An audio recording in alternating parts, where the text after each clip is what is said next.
साल था 1857, 10 मई। मेरठ के 5 सिपाही मिलकर अपने 85 कैदी साथियों को जेल तोड़कर रिहा करवाते हैं और एक साथ दिल्ली की ओर निकल पड़ते हैं। जिस अंग्रेज ने भी उनकी रास्ते में आने की कोशिश की, उन्हें अपने जान से हाथ धोना पड़ा। 11 मई को सारे सिपाही दिल्ली पहुंच जाते हैं, जहां उन्हें बंगाल रेजिमेंट के सिपाही ज्वाइन करते हैं। सारे ब्रिटिश ऑफिसर्स एंड सिविलियंस वहां से अपना जान बचाने के लिए भागने लगते हैं और देखते ही देखते सिपाहियों ने दिल्ली को अपने कब्जे में किया और बहादुर शाह सेकंड को एम्पायर ऑफ इंडिया बनाया गया। बट वेट अ मिनट, जब 1857 में ही सब कुछ हो गया था, सिपाहियों ने सबको भगा दिया था, दिल्ली को कैप्चर कर लिया था, ब्रिटिश देश छोड़कर भाग रहे थे, लेकिन आजादी तो 1947 में मिली, यानी पूरे 90 साल के गैप के बाद। मतलब इतना सब कुछ क्लियर था, फिर भी आजादी में इतना लंबा समय कैसे लग गया? तो आइए इस वीडियो में डिटेल से जानते हैं द रिवोल्ट ऑफ 1857 के बारे में।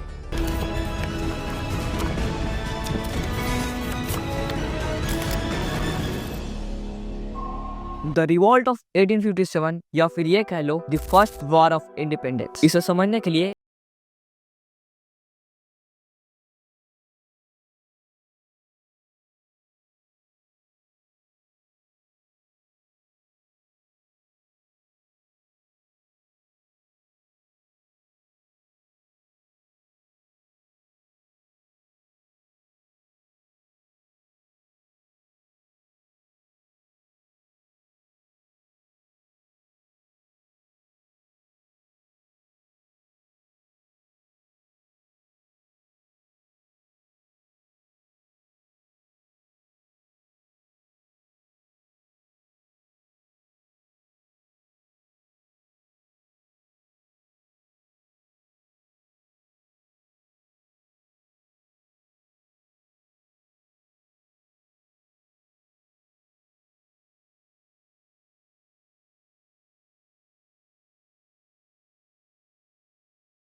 इनमें से 85 सिपाही को तो 10 साल के लिए जेल में डाल दिया गया, लेकिन 10 मई 1857 को बचे 5 सिपाही मिलकर अपने 85 कैदी साथियों को रिहा करवाते हैं और जिस ब्रिटिश ने भी उनके रास्ते में आने की कोशिश की, वो सारे मारे गए और फिर शुरू होता है the revolt of 1857।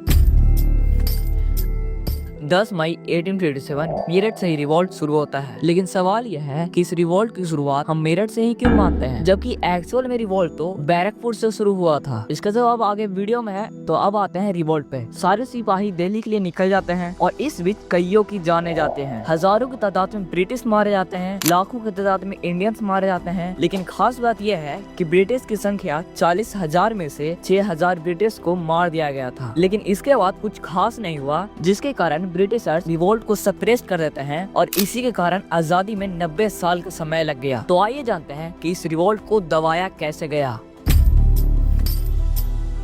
Revolt of 1857 एक साल से ज्यादा समय तक चला और पूरे 14 महीने के बाद 8 जुलाई 1858 को इस रिवॉल्ट को पूरी तरह से दबा दिया गया और लॉर्ड कैनी के द्वारा शांति की घोषणा की गई। ये सुनने में कितना आसान लगा ना, लेकिन ऐसा है नहीं। इस रिवॉल्ट को सप्रेस करने के लिए हद पार कोशिश की गई। लाखों की तादाद में इंडियंस को मारा गया, कईयों को फांसी दी गई और कई लोगों को तोप के सामने रखकर उन्हें उड़ा दिया गया। यहाँ तक कि सिपाहियों के आँख में मिर्च पाउडर डालकर उन्हें मारा गया। ये सब इसलिए किया गया ताकि एक डर बन सके कि अगर कोई ब्रिटिश के खिलाफ आए तो अंजाम बुरा होगा। लेकिन इस रिवोल्ट का फेल होना ये कारण नहीं था, बल्कि कारण तो कुछ और ही था। सबसे पहला कारण, इंडियंस के पास ज्यादा रिसोर्सेज नहीं थे जिसे वो देर समय तक लड़ सके। दूसरा कारण कि रिवोल्ट में पूरा इंडिया शामिल नहीं था, बल्कि नॉर्थ पार्ट के कुछ लोग ही शामिल थे। और सबसे बड़ा कारण था नो लीडरशिप। हमारे सिपाहियों के पास कोई एक लीडर नहीं था जो उन्हें गाइड कर सके। लेकिन फिर भी इस रिवोल्ट से इंडिया को कुछ इंडिपेंडेंस मिली, जिसे सबसे पहला इम्पैक्ट जो पड़ा वो था ईस्ट इंडिया कंपनी का अंत होना। यानी ईस्ट इंडिया कंपनी का रूल को हटा दिया गया था। इसके बाद डायरेक्ट रूल लाया गया जिसमें इंडिया डायरेक्ट ब्रिटिश क्राउन के राज में था। कुछ एडमिनिस्ट्रेटिव चेंजेस भी आए, जैसे एडॉप्ट सन को अपना वारिस बना सकते हैं। नौ इसके 90 साल के बाद हमारा इंडिया यानी भारत आजाद होता है। तो आइए अब इस वीडियो की कंक्लूजन को जानते हैं कि रिवोल्ट की शुरुआत मेरठ से ही क्यों मानी जाती है। तो देखो, हुआ ये कि जिस जगह से आवाज उठना शुरू ही हुआ कि उसे वहीं पर दबा दिया गया। लेकिन मेरठ में ऐसा नहीं हुआ। 10 मई को मेरठ के सिपाही रिवोल्ट की शुरुआत करते हैं और धीरे धीरे ये रिवोल्ट पूरे इंडिया में फैल गया। आई होप आपको ये वीडियो पसंद आई होगी। एनी क्वेश्चन तो आप कमेंट कर सकते हो। बाकी अगर आपको जानना है कि एजुकेशन क्यों एक ट्रैप नहीं है तो आप इस वीडियो को देख सकते हो।